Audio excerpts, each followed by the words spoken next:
Have you ever looked into her eyes and felt something stirring inside you? Something stormy, something wordless, like she was sweet enough to lower your guard but powerful enough to make you forget the blade you were holding? This isn't poetry. This is architecture. And brother, you're living in a world that has forgotten the blueprint. There's a kind of wisdom that modern men have pushed aside, not because it's fake, but because it costs too much to carry. Socrates didn't avoid it. He faced it head on.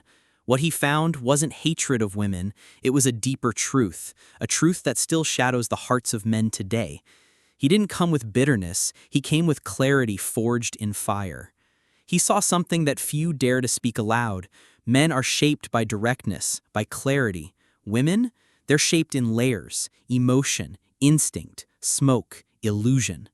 Not worse, not weaker, just different. And if you don't understand that, you're not awake. You're wandering through a world where the things that enchant you are also the things that could consume you. Socrates was laughed at. He was put on trial. He drank poison rather than back down. But he smiled because he saw the game clearly. He knew that the man who sees a woman only for how she looks, not for how she works, is like a soldier mesmerized by the shine of his enemy's sword, captivated, then cut down. So ask yourself, because that's what Socrates would do, why does she crave influence from behind the curtain? Why does her affection often come with hidden meaning? Why does her silence sometimes speak louder than her words? If you don't ask, you won't see. If you don't see, you won't lead. And if you don't lead, you'll follow, and not out of love, but out of illusion. Socrates, in the Republic, described the just soul, one ruled by reason, not driven by appetite or impulse. So what happens when a man builds his whole life around a woman whose nature he doesn't even try to understand? He's not building a soul, he's building a temple to confusion.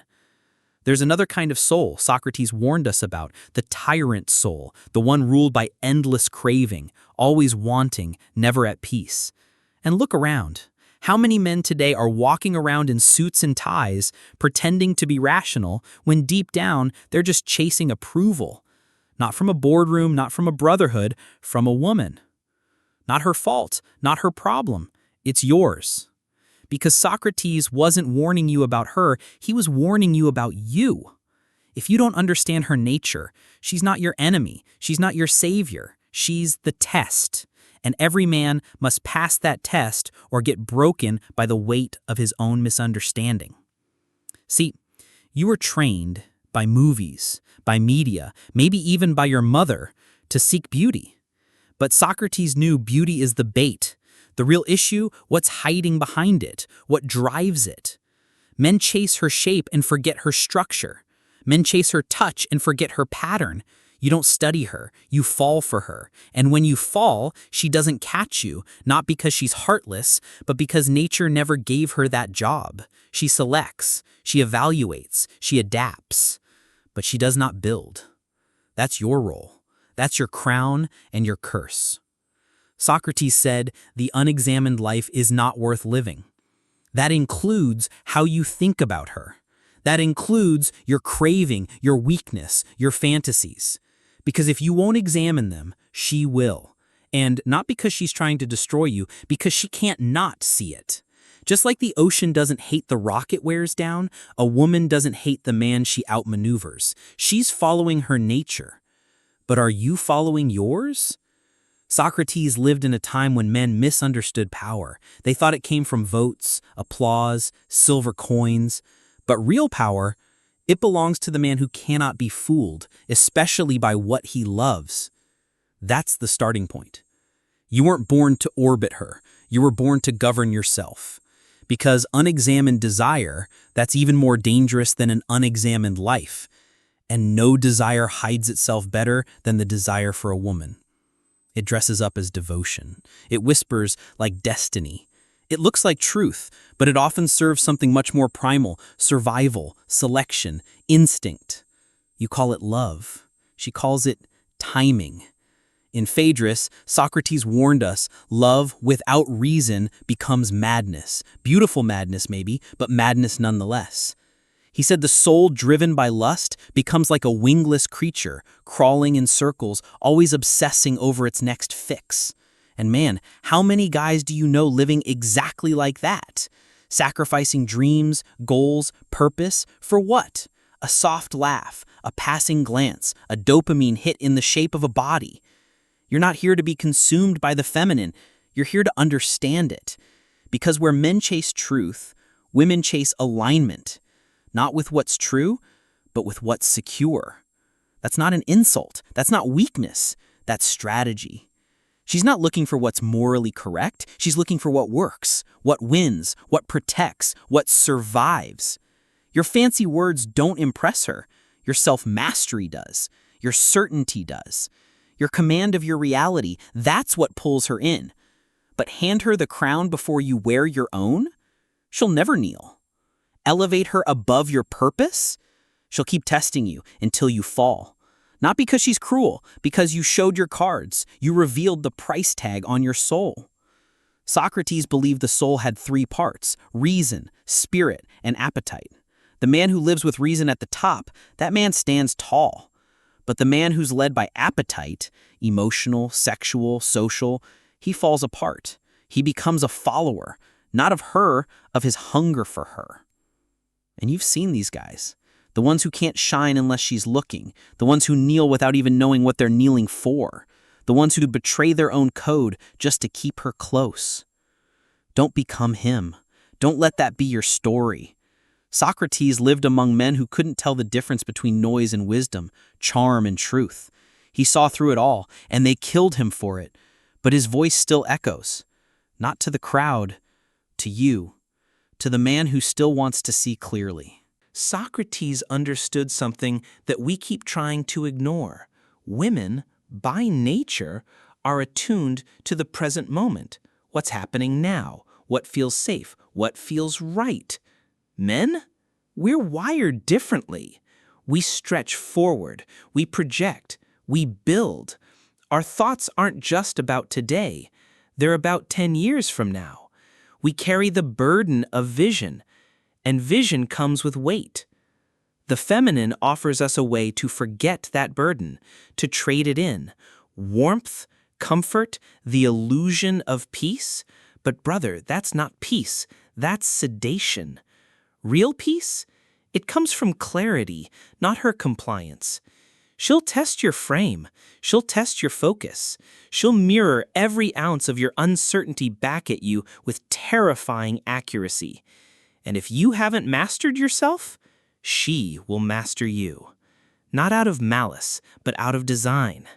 Socrates didn't tell us to hate what confuses us. He told us to study it. Don't fear the forces that move you. Illuminate them. Bring them into the light. That includes her. Don't study her with suspicion. Study her with understanding. Because she's not your anchor. She's the tide. Do you know what that means? You're not supposed to cling to her and hope she keeps you stable. You're supposed to know how to sail, to navigate, to adjust. You've got to become a philosopher, not just of thought, but of instinct. Socrates often warned, sometimes in silence more than speech, that men don't fall because of weapons or governments. They fall because of the desires they refuse to question. And no desire haunts a man more than the craving for the feminine mystery, especially when he doesn't understand it. The real tragedy? It's not that you need her, it's that you don't know why you need her. And in that blindness, you turn her into a goddess, then get angry when she doesn't perform miracles. But that's not her fault. She was never meant to complete you. She was meant to test you. In Gorgias, Socrates breaks apart the idea that pleasure equals good, that just because something feels right, it is right. He dismantled the illusion that validation, especially from women, means you're living a good life, and what he revealed is tough to swallow. Your obsession with her approval, that's not virtue. That's the echo of a forgotten purpose. You don't need her eyes on you. You need your soul to stand up in the dark. That's where men are falling today, not because they lack talent, but because they've lost their internal compass. They know her moods better than they know their own values. They remember her favorite flowers, but forgot what they promised themselves 10 years ago. You think you're being romantic. She thinks you've lost your edge. And she's right. She can't love what she doesn't respect. And she can't respect what she can control. Socrates didn't speak like a dating coach. But his teachings? They mapped this out. He saw harmony, not as everyone being the same, but as every soul being in the right order. She doesn't want to lead you. She wants to feel safe under your direction. But when you give that up, when you make her feelings your compass, her affection your trophy, her mood your mission, you're no longer a man. You're a satellite, orbiting her. And she might keep you around, not because she wants to, because it's convenient. And convenience always expires. The world is full of men who thought they could win her heart by worshiping her. But love doesn't come from worship. It comes from sovereignty. In Meno, Socrates asked whether virtue can be taught. But more importantly, he asked, do men even recognize it anymore? Ask yourself that. Do you know what masculine virtue even is? Do you know what it looks like before you offer it to her? Or have you confused obedience with honor, lust with loyalty, niceness with love? She doesn't want you broken. She doesn't want you begging. She doesn't even want you to be nice. She wants you to be real. And the real man? He doesn't orbit the feminine. He orbits truth. He orbits goodness. He orbits justice. And then he invites her into that orbit if she can walk beside him. When she sees that you live by principle, not persuasion. When she sees that you speak with restraint, lead with conviction, and love without losing yourself, she'll follow. Not because you forced her, because you earned it. That's the paradox Socrates understood. Power isn't something you demand. Power is what you become when you stop needing it. The moment you stop seeking her favor and start seeking your form, not the form of your muscles, not the form of your status, but the form of your essence, you become untouchable. Not because you're closed off, but because you're whole. Wholeness is the forgotten wealth of man. The ancient temples of Athens weren't built for comfort. They were built for virtue. Etched in stone, measured in trials, whispered to young men by sages like Socrates. Know thyself, not please her, not chase her, not become what she wants. Know. Because in knowing there's power, and in power there's peace. But most men aren't living in peace. They're living in conflict, not with her, but with the lie they keep feeding themselves. That her love will fix me, that her touch will quiet my mind, that her smile will heal my restlessness. That's not love, that's intoxication. And no philosopher, no real man can see the truth while drunk on fantasy. Socrates talked about forms, the ideal reality behind the things we see. There's a form of womanhood, just like there's a form of manhood. But most men today, they don't chase the form. They chase the shadow, the curves, the eyes, the perfume, the posture. And they never stop to ask, what does this form serve? What does it protect? What does it consume? She's not evil. She's efficient. She's not manipulative. She's adaptive. She's not broken. She's precise, designed for survival. Not your survival, hers. Her instincts are sharper than your fantasies. Her decisions are faster than your feelings. And when you're blinded by lust, she sees something you don't, your weakness. Socrates never said this outright, but it's in everything he wrote. You're either ruled by reason or by desire. There's no third option. The man who falls into her without a map doesn't become free. He becomes lost. He might smile, he might call it love, but he's drowning. And what happens next? He blames her for the undertow he never trained to survive. But the man who is trained, who studied himself, questioned his urges, confronted his thirst before it dragged him under, that man doesn't drown. He sails. And she? She respects him. Not because he dominates her, but because he is clear. In Symposium, Socrates speaks of Diotima, a woman who teaches him that love isn't just about pleasure, it's a ladder. You start with the love of one body, but if you climb, you ascend to the love of all beauty, then to the love of wisdom, and eventually to the divine. But most men never climb. They stay stuck at the first rung. They rot in the pit of pleasure. They never ask, where is this love meant to lead me? But you who are still listening, don't rot. Climb. She is not the treasure at the top of the mountain. She is the gate at its base. She is not the kingdom. She is the key. She's not your goal. She's your mirror. Your strength isn't in overpowering her. It's in outgrowing the need for her to define you. Let her remain a mystery. Let her be a paradox. Let her be all the beautiful chaos that she is. But you must be man in the Socratic sense, measured, examined, enduring, unshaken by flattery, unafraid of rejection, undistracted by shiny things that fade. That is your path. That is your honor. And honor, my friend, is not handed to you. It is forged in silence, in rejection, in those long nights when no one's watching and no one's coming to save you. That's where Socrates would tell you to build.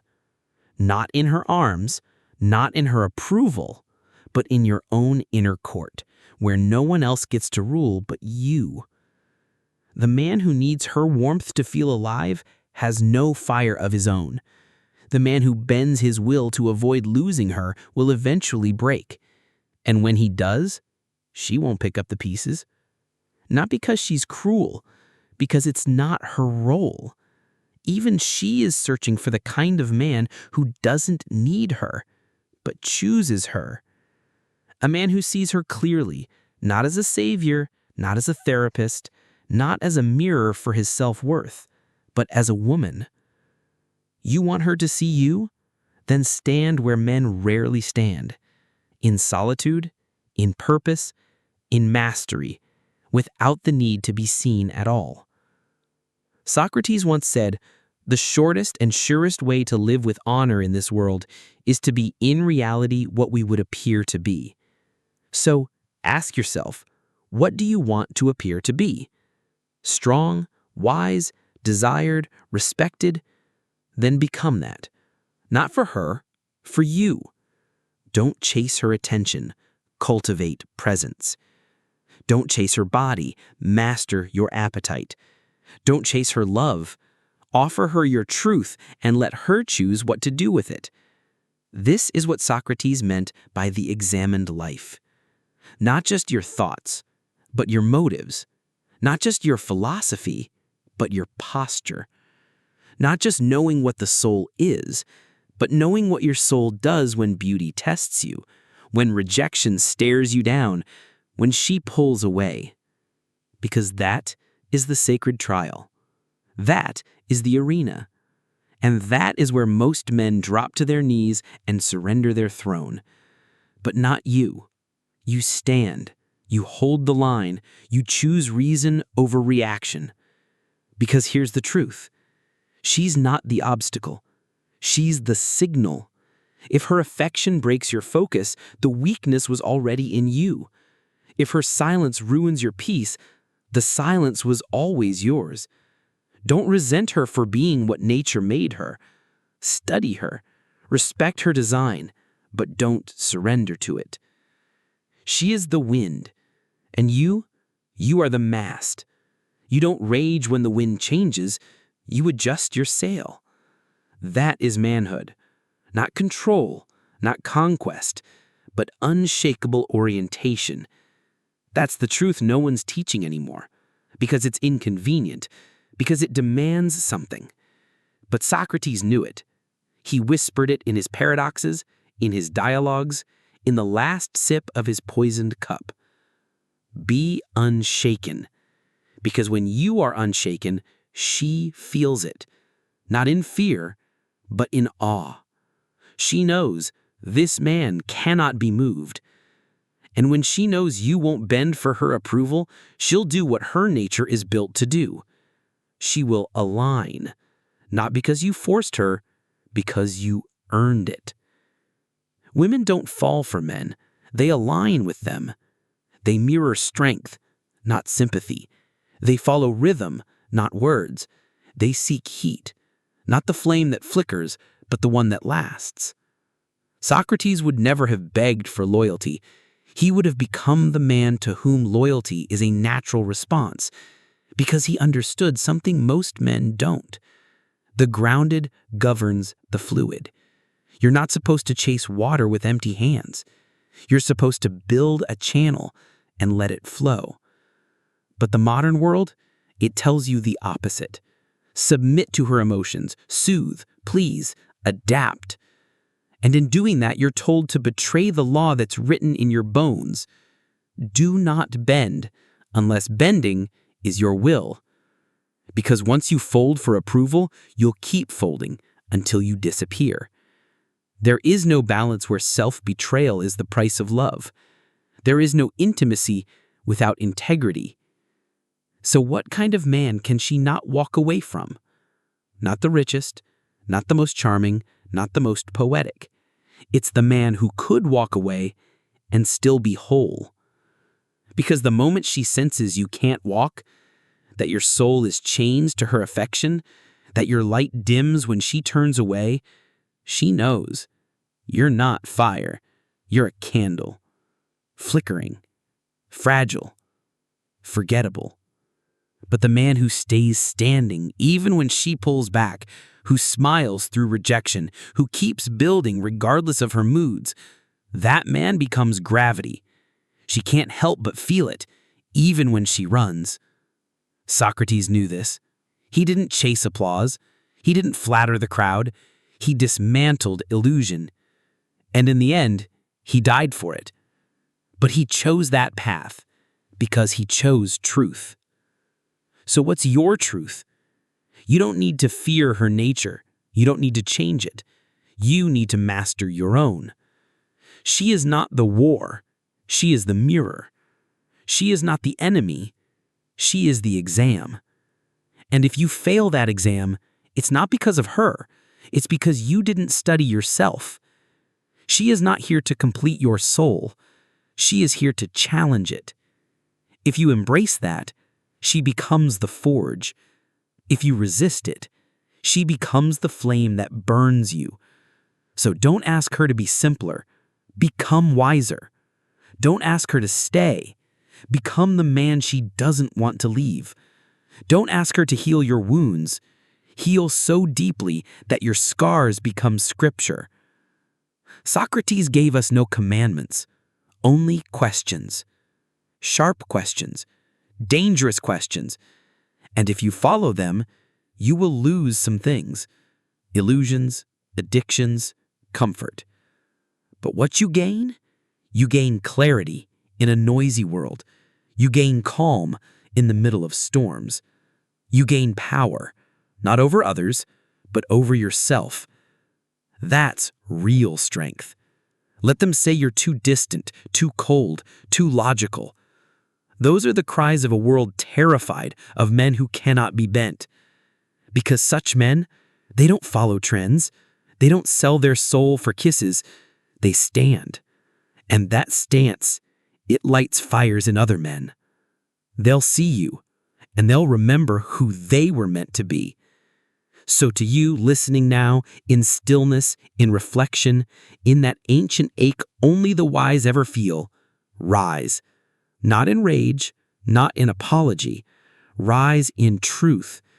Not against her, but for yourself. And when you rise, the illusions die, the soul awakens, and the game ends. This isn't for everyone. This is for the few, the seekers, the builders, the kings without crowns who haven't forgotten the fire. If this message reached you, share it, echo it, live it. Not to support me, to support truth, because men everywhere are starving for it. And if you've been fed, then feed others. This is your return, not to dominance, to discernment. The world doesn't need louder men. It needs clearer ones. So be that man and walk forward.